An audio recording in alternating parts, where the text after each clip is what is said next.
Why did I spend a ridiculous amount of time putting all of this together?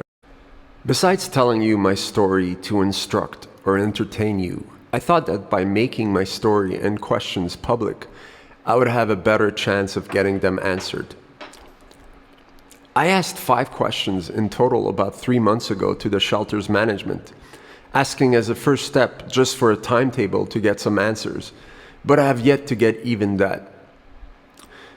I thought that going deeper into some of them would make these videos too long, but for your information, they dealt with the following topics. 1. Management incentives.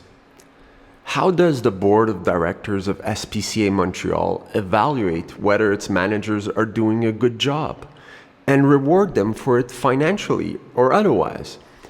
I don't care about the particular dollar amounts. I want to know if the CEO of the shelter needs to reduce length of stay for dogs to 0.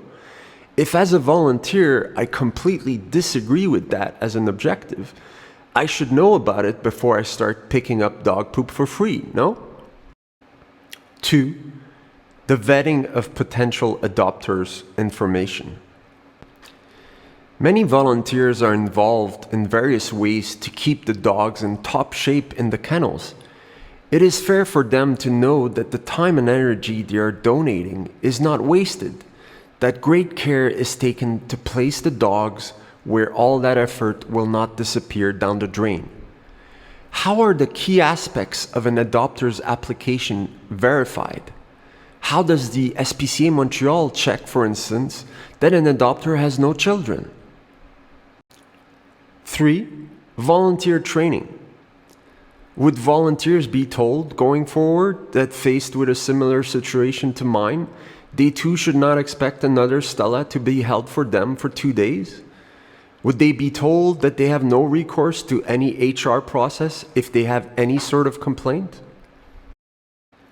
4. Diversity. I realize this is a big one, but according to StatsCan, 31% of Montreal's population are from a visible minority, and the shelter's chairwoman herself is as well. I want to believe that my experience had nothing to do with racism, although that seems to me like the easiest explanation because all the others seem so much more problematic in comparison.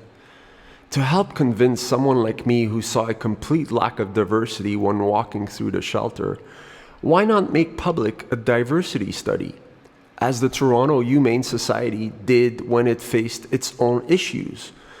Why not silence all the skeptics still out there in one quick, elegant move? The delay in making such a report public only seems to indicate that its results would be underwhelming. SPCA Montreal might decide to shoot the messenger instead of working on my questions. I don't know.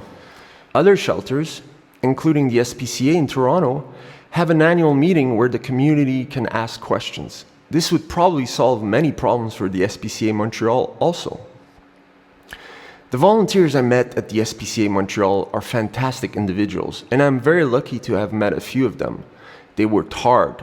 One lady fainted due to dehydration caused by overwork. Free overwork, that is. She has been at it almost 24/7 for years. I don't know if even she would not have been able to adopt Stella because of 2 days. But if the shelter does improve the treatment of its volunteers, partly thanks to these videos, then all the time I spent making them will have been worth it.